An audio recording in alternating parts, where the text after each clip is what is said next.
Good evening, I'm Ryan Bonazzo. And I'm Catalina Gillies.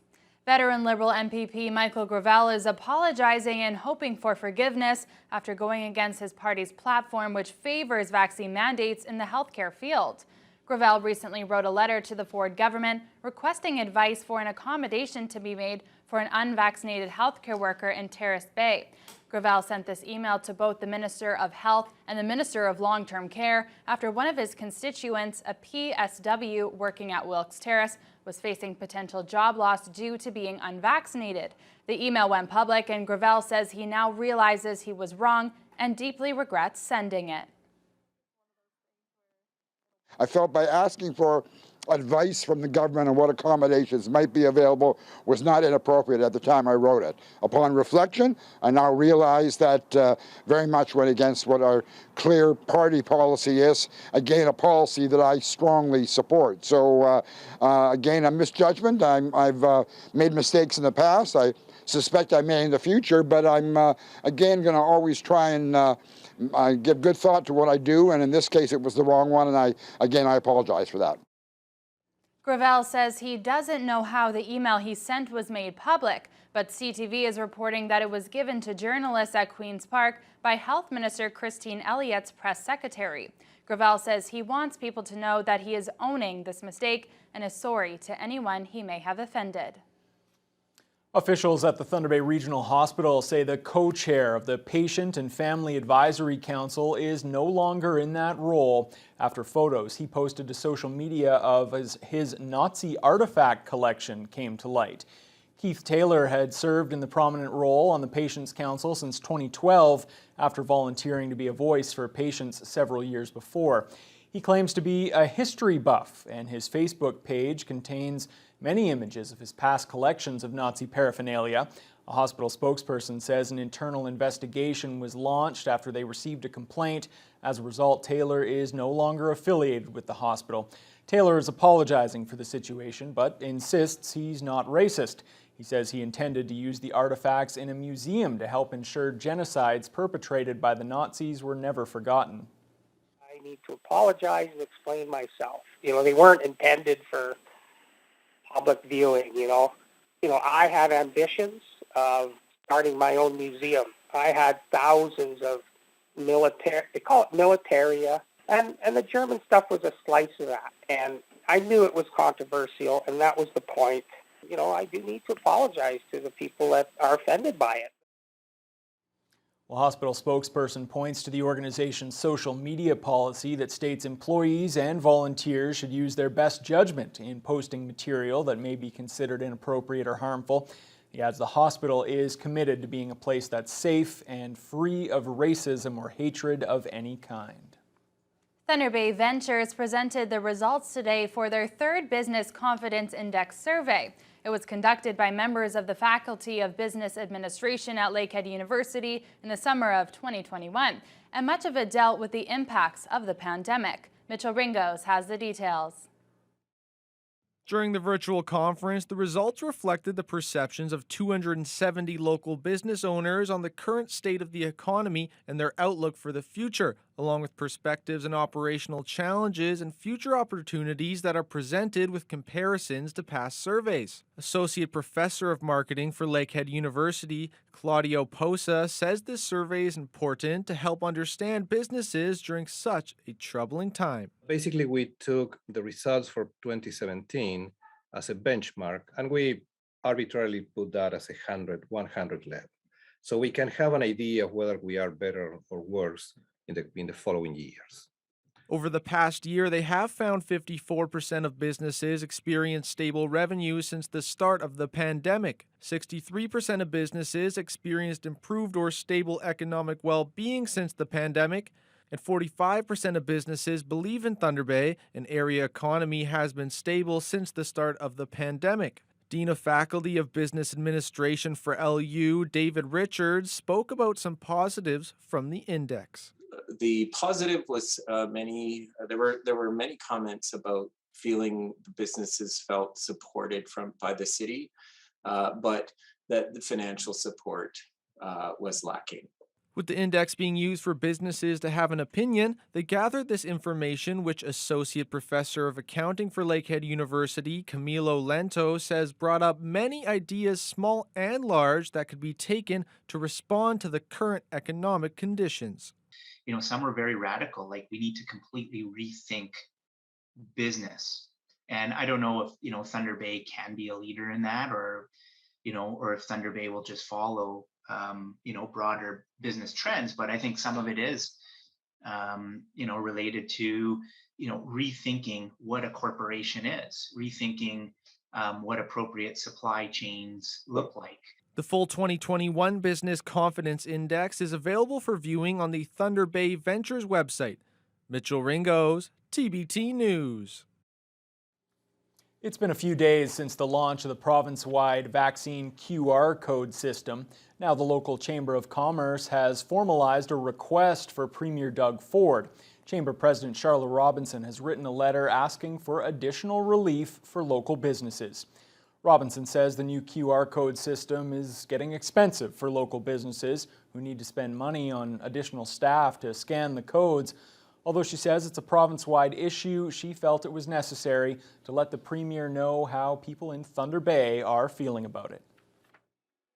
Because this, Thunder Bay is somewhat, disconnected from Toronto, and the situation up here is a little bit different, it's always helpful for him to understand what the local businesses are saying. So it's not just a Thunder Bay issue, but it's definitely important that the Thunder Bay point of view is being shared to the Premier, and we're hopeful that he'll understand this concern and help us out. Robinson hopes that further grants or tax credits become available to all businesses in Ontario that need it, especially since the extra costs they're taking on have been forced upon them. A group of scientists that advises the Ontario government is calling on the province to make vaccines mandatory for all healthcare workers. The Ontario Science Advisory Table released a letter to Premier Doug Ford saying that such a mandate would enhance safety and reduce the risk of staffing disruptions. Sean Leathong has the story. Mandatory vaccination for hospital workers. That's the advice the Ontario Science Table is sending to the provincial government. The reason? Protecting the vulnerable. People who are fully vaccinated have a roughly 7 times lower risk to be diagnosed with a symptomatic COVID-19. Last week, Premier Ford sent out a letter asking for expert advice on vaccine mandates. In their response, the Science Table said that a substantial number of COVID-19 cases originate inside hospitals, and vaccines, in contrast, provide consistent and ongoing protection to both healthcare workers and patients. Any hospital workers who are not vaccinated must currently submit to regular testing, and there are some individual hospitals who already have a vaccine mandate in place. A vaccine mandate is something that the Ontario Medical Association has been calling for since the summer. We want to be able to protect not only ourselves and our colleagues, but ultimately the patients who we serve, many of whom are vulnerable, many of whom have underlying conditions, and we need to protect them first and foremost. In contrast, the Ontario Nurses Association would not say if they back a vaccine mandate, only saying the ONA encourages and recommends healthcare workers receive the vaccine if they can. There's already a mandate in place for long-term care workers, with one home in Toronto having over 70 workers on unpaid leave for refusing the shot. That is something the health minister says the province is taking into consideration. We want to make sure that our hospitals can continue to provide excellent quality care, so we have to weigh the benefits of mandatory vaccination versus the job losses that might happen for people who choose not to be vaccinated. No timetable has been set for a decision from the province. Meanwhile, an Ontario law will now allow washroom access to delivery workers. Labour Minister Monty McNaughton has announced truckers and couriers, including those for food services, will now be able to access company washrooms at Ontario businesses where they're picking up or delivering goods. Today's actions build on steps we took at the start of the pandemic by opening rest stops to couriers and truck drivers, even when they were closed to the general public. But we need to do even more to make life easier. It's a disgrace that these drivers have to plan their day around when they can find an open door. Giving people access to a basic facility like a clean washroom is a matter of common decency. McNaughton says it's about time the more than 200,000 delivery drivers working across the province get treated with the dignity they deserve.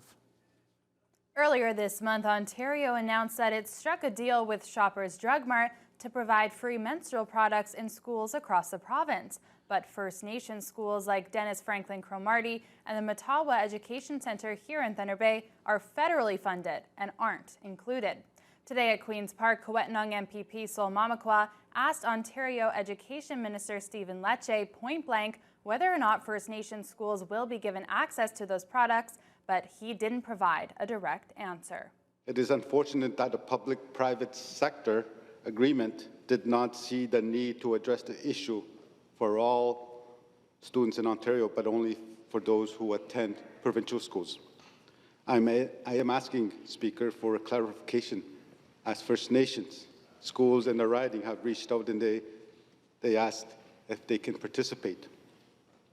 Is the minister saying, is the minister telling me the program is not for First Nation schools? There was inaction by governments to date, and it was our government who made a decision to help end period poverty in this province on the advice of many student leaders, including the Ontario Student Trustees Association, who counseled us to find a fix to this problem. So we, over the last year, negotiated with Shoppers Drug Mart to deliver 18 million pads over 3 years, 1,200 dispensaries to publicly funded schools in the province of Ontario to support all students. Mamakwa says he has no plans to lobby the federal government at this time to implement a similar program for First Nation schools. He says since Shoppers is footing the bill for the free menstrual products in Ontario, not the provincial government, First Nation schools should be given access even though they aren't provincially funded. Year-round tennis will soon be returning to Thunder Bay. It comes thanks to $1 million in provincial funding announced yesterday as part of a pot of money for local sports tourism. The tennis courts at Chapels will be reconfigured once the funding is put into place. The organization plans to install a bubble over 6 of its courts to allow tennis and pickleball to be played year-round. It's been nearly 4 years since the city had an indoor tennis option inside the college bubble, and local officials are elated to finally have something similar coming to the tennis center. We've been looking for an indoor facility for a few years now, for many years. We had the privilege of using the bubble at the Confederation College. So now with the new facility there and tennis not being part of that, the search has been on, and we're very excited about being able to now take further steps in getting a new facility for us. The Thunder Bay Tennis Center is very exciting because, of course, the city has committed $1.5 million to that about 2 years ago. We really want to see an indoor facility for tennis be constructed, so it looks like it's going to be a nice partnership there between the province, the city, and hopefully the federal government. I understand there's more going on there. Tennis center officials say the funding comes at an ideal time when Canadian tennis is at its peak, with several big names in the sport, including Bianca Andreescu, and they hope the $3 million dome project will begin next year. It's been a very long journey, but the finish line is in sight for the East-West Tie Transmission Project. The new power line corridor stretches from Shunia along the north shore of Lake Superior all the way to Wawa. Adam Riley has the latest on the project, which has given a $777 million economic booster shot to the region. NextBridge's East-West Tie spent years in development, was almost outbid by Hydro One, spurred skilled jobs training in many communities, and is now less than 6 months away from becoming operational. Project Director Jennifer Tidmarsh says the end is in sight, especially after hitting an important milestone earlier this week. We finished all of our foundations. So first step was clearing, and we finished all of our clearing. The next step was getting all our access roads in, and now we've actually finished all of the bases for all of the towers. And over the next little while, really what's left is us doing putting the towers up and then also stringing. A total of 1,228 towers will make up the line, and almost 1,000 have been completed. Tidmarsh notes there were some delays on the project. Prior to COVID, a strike at the Port of Montreal stalled the delivery of parts. Then some of the work camps dealt with COVID-19 outbreaks, followed by an unexpected delay this summer. There were the fires this summer. So we were, because of MNRF orders, we were ceased construction on certain work fronts for about a month. However, we've made up time. While much of the project is taking place deep in the bush, some aspects of it can be seen along the highway, including these spires that appeared above a rock cut along Highway 1117 northeast of Thunder Bay. Tidmarsh says they are of a unique tower design for the project and serve a special purpose. That set of towers actually has to go above the existing 230 kV line. So the way that they've been engineered is originally you would have, in the old days, you would have had to build a tower that was twice that high. But with this engineering today, we can actually take those 6 poles and they don't have to be that high, so that we don't have to use the extra steel, and so that it's much more stable. Much of the work is now being moved to the eastern region, with some tower construction and line stringing being left to be completed in the west. By the end of the year, it's expected both the camps in White River and the Lake Helen First Nation will be closed, while the ones in Marathon and Wawa will continue to operate as they are hubs for the project. The East-West High is slated to be powered up in March of next year. Adam Riley, TBT News. Well, Fiona, I went from wearing a t-shirt